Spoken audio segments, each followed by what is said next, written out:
Whether you're a praying person or not, whether you're the best couple or not, you guys will have certain disagreements. I remember the first few months of our own marriage. I felt that same way because we had disagreements along certain Starting lines. from the wedding night.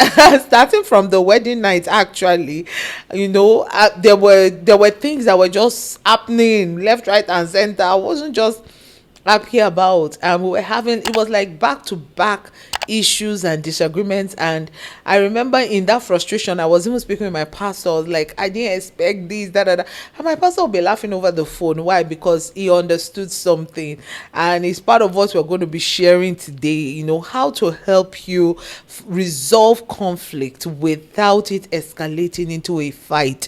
Conflict is not a problem in the way we have seen it, and that's what we're going to be focusing on in this video. So welcome to this marriage thing with the Daniels, and I want to believe that you have been blessed by us previous videos and you have learned one or two things. So I want to encourage you, please subscribe to this channel. Your subscription goes a long way to help us, to help the visibility of our videos. All right. And if you're first time seeing us, I want to say you're welcome. The way we do it in church, you are welcome in the name of the Lord. Anyway, thank you for joining us. I believe that it's not coincidence that you found us. Please feel free to subscribe, share this video. It is our joy to do these videos because we want to see marriages thrive. We want to help people in relationship. We want to help marriages. We are counselors, therapists, marriage therapists, certified. And we're not just doing it because we have anything to want to do, because we want to bless you, want to help you. And if you have any need, feel free to reach out to us. When I started off as a marriage counselor, one of the things I knew I wanted to niche down to was really helping couples resolve conflict amicably, because I realized that a lot of times we assume that some other things are like the major issues, but one issue that seems to cut across a lot of marriages is the issue of conflict, and that is what we're going to be talking about today. The emphasis is going to help you to resolve conflicts, because the conflict will arise. Whether you're a praying person or not, whether you're the best couple or not, you guys will have certain disagreements. And so what is conflict? When you are talking about conflict, we're talking about a state of tension or disagreements between you and your spouse as you guys carry out your marital roles as husband and wife. So it's that certain things you guys begin to have disagreements on, and it brings about some stress, it brings about some tension between both of you. So in the course of your marriage, there are things that you would not be happy about, that your spouse will not be happy about, and sometimes there are ways you want things done, your spouse also wants things done, and because both of you are coming from two different worlds, you begin to clash. So there's clash of interest, there's clash of desire, what I want versus what you want. And so if you don't know how to manage such, those things can actually cause issues in marriage. So what she just said is very true. And when she was talking, I just thought about it, that, a lot of things we would like to say, we may not be able to say in this short time because we're trying to keep this video not too long. And one of the things we teach people in marriage counseling, premarital counseling, and also in couple therapy is how to handle conflict. Is a whole curriculum on its own. So we'll just try and give you some point. But if you're having issues in this area, feel free to reach out to us. So one of the first things we want to say when it comes to handling conflict is that you need to learn to see conflict as not a problem, but as a sign. Yeah. Now, why do I say so? When you see something as a problem, there's a way you react to it, there's a way you attack it. Like, you don't come again, you won't start. No. See, it's bound to happen and it's going to happen. But the question is, do you see it as a sign? Sign meaning that there is something my wife is going through that probably she's not voicing out, that is making her react this way. Yeah. Or maybe my husband is going through certain things and is making him overreact. They say when somebody is hurting, like you have an injury on your hand, you notice that you overreact when people come close. And when people, hey, wait, and everything. Now, a smart person that understands emotional intelligence will know that this guy is dealing with something, that his reaction is not normal. That's the same way conflict should be seen as a sign. And when it's seen that way, both parties can come together to say, how do I help this person?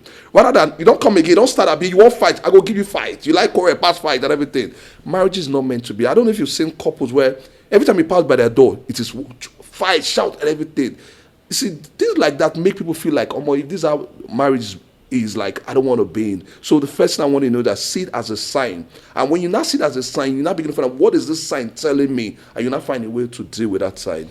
Now, sometimes you might actually find yourself, you're trying to engage. Now, I see this a lot when it comes to husband and wife relationship. As a husband, you're trying to engage your wife, and she's just, giving you this stonewalled face. She's uninterested, and she's just and tantrum. She's throwing the tantrum. You're just seeing the body language and all of that. A man's natural reaction might be to like ignore and act like, okay, if you want to keep throwing the tantrum, go ahead. But I want you to do something instead. Rather than make that the issue where you're irritated by those things, why not see it that there's something she's not saying that she wants to say? Now, the way we women speak and the way we present our issues and the way we address issues, it's completely different from the way you men do it. Most of the time, a woman might not just come to say, you know what, I want to talk to you.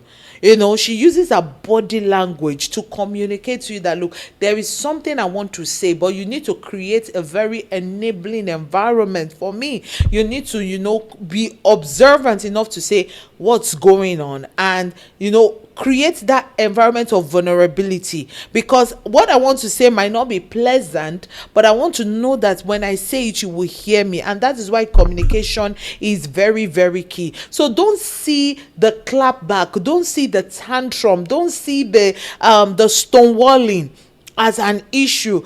See it as it is a sign that, okay, this person wants to say something, but the environment is probably not conducive. So maybe there's an adjustment I need to make. Because if you give a defense, if you act like, okay, this lady is coming to attack me, and you put a defense, the more the person is going to shut down. And that is why I want to say that, see, you must understand that there is conflict resolution and there's conflict management. Most of us always talk about resolving conflict, but do you know the truth?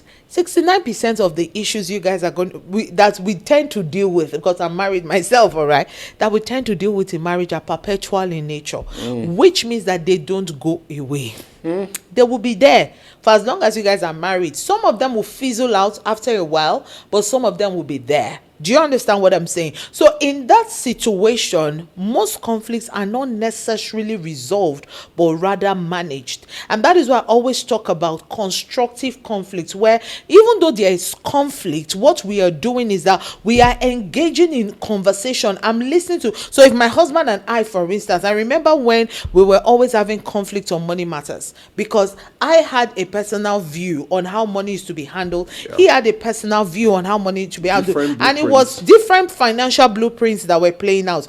As at that time, we didn't know better, so we were always fighting. It would be angry, I'll be angry. It would escalate into big things, and we didn't even understand a lot of the escalation techniques that we know now that we are practicing. You understand? So we were always at each other's throat. But as we began to grow in our marriage and we began to study, because I knew when we shifted from being the couple that were just being married to becoming intentional couples. And this is just to say, by the way, don't let your focus be, let me become a perfect Instagram couple. That should not be your goal. Your goal should be becoming an intentional couple, where you're doing things intentionally towards a goal. So we began to study, and as we began to study, we realized that what was happening between us was simply based on financial blueprints. My financial blueprints, based on my upbringing, my background and experience, was completely and totally different from his own. So what did we do? We began to narrow down to the issues and see how we could meet ourselves in the middle. And that is where, I can go on this thing, because this even brings us to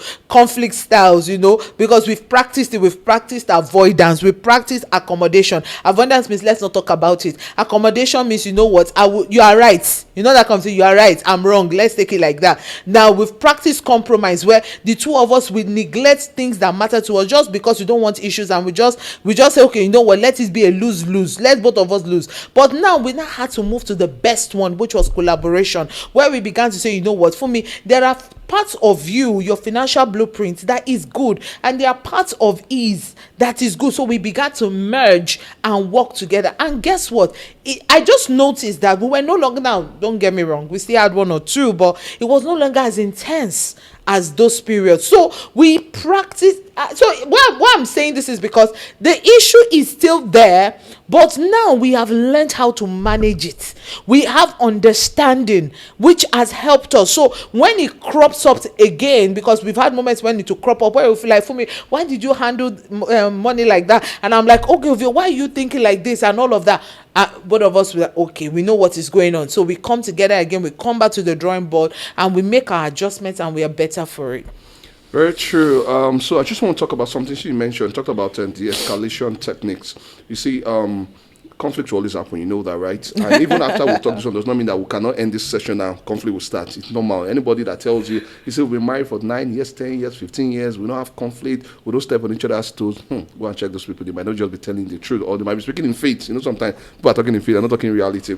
So when we want to talk about the escalation techniques, you guys have to decide within yourself what are the things we'll do to ensure that this conflict does not lead into a fight. So it could be that when one partner notices that the other person is already very aggravated, or you know that this person is already getting you to the point where if you get to that point, you might just lose it. Yeah. You just tell the person, you know what, I don't want to have this conversation now because I don't want to do this. Yeah. Sometimes the person might not understand, especially women. Sometimes, no, I want to finish it. We'll talk about this thing. So they'll tell the person that I just need to walk out, or I need to take a break and everything. And over time, when the person understands why you're doing it, the person knows that, but let this person just go and cool off and everything. I remember I used to do it in the early part of my mind when I couldn't control my temper. Like I remember the first time I drove out of the house in anger. It was just because I felt like if I don't do this, I will. I remember there was another time when it was getting so hard. Our mom stays with us and everything. We don't like getting our mom involved in our issues and the rest. But that particular day, I just had to go and tell her that, mommy, I beg, can't talk to Fumi and everything. Because the way I was feeling like, making nobody like say, I go do it here, I say, I don't go do, like I want to eat and stuff like that. Then also, and by just recently, just last week, something happened in the morning. Wasn't a big deal. I can't remember. Okay, laptop issue and everything. And I was unhappy. And I even know that I'd allowed my voice tone to get to the point where it shouldn't be. My son that I was ready to take to school was... I'm not about 3 to 4 year old, but I'm not to 4 year old. He just started, Daddy, it's okay. Daddy is okay. I was angry, I was laughing in the kitchen. I was looking at him like, if I slap you, he was just saying, Daddy is okay, it's okay. And because we also used to tell him, maybe when him and his brother they having issues, then it's okay. He would just say that Daddy is okay. So a part of me I was angry, a part of me I wanted to laugh, a part of me like, okay, you don't cross the line for your son to be telling you that is okay, because we've already agreed that one of the techniques is that you don't raise our voices at each other, especially we don't even do things, especially in front of our children and the rest. But that particular morning, it was just something I didn't plan for, just a little, don't take laptop, I need laptop and everything, before you know, and everything. But these are part of the de-escalation techniques that we're talking about, things to do to ensure that it doesn't go beyond. Respect for each other, mutual love, letting each other know ahead of time that we don't use certain words. I don't look at my wife and tell her, you know, you don't have sense, or you're fool, or are you smart, or you wise. You don't insult each other. We don't raise our voice at each other in public. No. Because you know that when you do that, the other person, even though the person is trying to learn all this in practice, sometimes the person can just say, no, it's me you want to embarrass. Let's just embarrass ourselves, let everything. Or sometimes people just withdraw to the point where in their mind, it takes a long time for them to get back to that reading because you've crossed the line. So decide within yourself, what are the things we want to agree from the beginning? That yes, so we'll quarrel, yes, we'll have this, but they are no for us. They are no for us. Now, let me say this, especially for couples that are about to get married. Your goal should not be to avoid conflict. Mm-hmm. You know, there is a couple I can think of. I'm not going to mention the relationship I have with them, so I don't give too much away, but they are close to me. And that couple, during their courtship, my goodness, you know the kind of conflict that even you are like, you know what, it's like, you people should just go your separate ways. They were having conflicts on practically everything you can think about. And even I, from where I was standing, I was convinced that I'm not sure these people will have a happy marriage. But as I'm talking to you, they are having a happy marriage. They are not even just happy. They are thriving in their marriage. Yeah. They are doing excellently well. So the goal should not... That was obvious. Continue. It was not when I thought it was obvious. You know, so they are thriving in their marriage. So the goal should not be for you to avoid conflict. The goal should not be that. The goal should be that despite the conflict, we'll learn how to fight well and how to ensure that Despite the conflict, we learn how to resolve and manage the issues so that it does not escalate into a fight.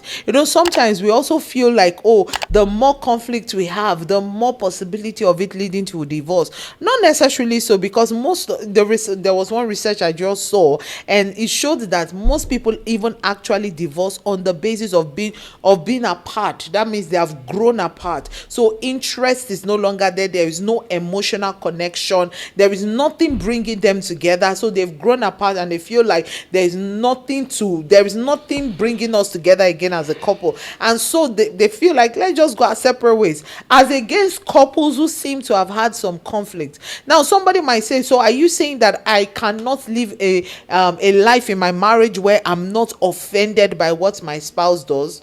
That is not what I'm saying.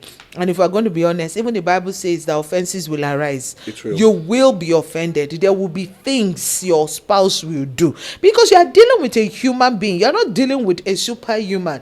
You're dealing with a human being who is still a work in progress. Even as a believer, you are still constantly renewing your mind. You just talked about the way he acted last week and all of that. So this is him. And it doesn't make him a bad person. That was just a moment. Do you understand? And I've had my own moments too. So you don't need to put energy into, let's make sure we don't have conflict. Rather, see that conflict as a sign. And that is why I want to just end this talking about moving from destructive conflict to constructive conflict. Now, when we talk about destructive conflict, that is the one where you will see the husband slapping the wife insulting the husband. Both of you are throwing things at yourself. It's now becoming something so escalated that even a third person cannot come in between both of you. That is destructive conflict, because now you are not seeking intervention. You are not seeking help. You don't even want to be helped. You just want to be right. You just want to prove your point. You just want your spouse to look like the bad person,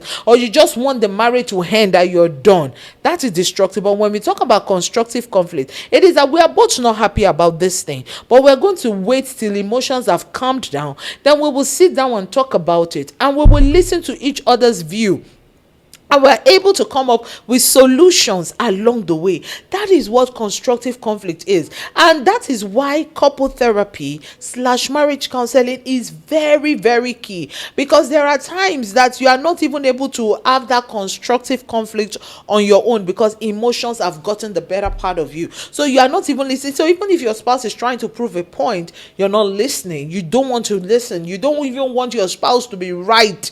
You want to be right. So that is where a couple therapist comes into the picture. So if you find yourself in that kind of a situation, I would suggest that you book sessions.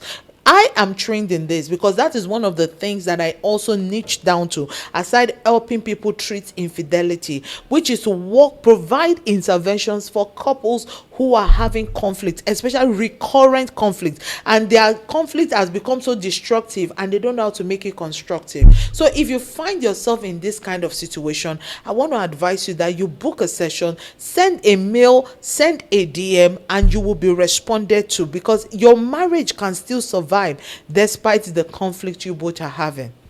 Very true. So guys, we're happy that you've learned a lot. Drop your comments if you have other views or you have questions you want to ask. Drop it in the comments. We'll be glad to respond to you.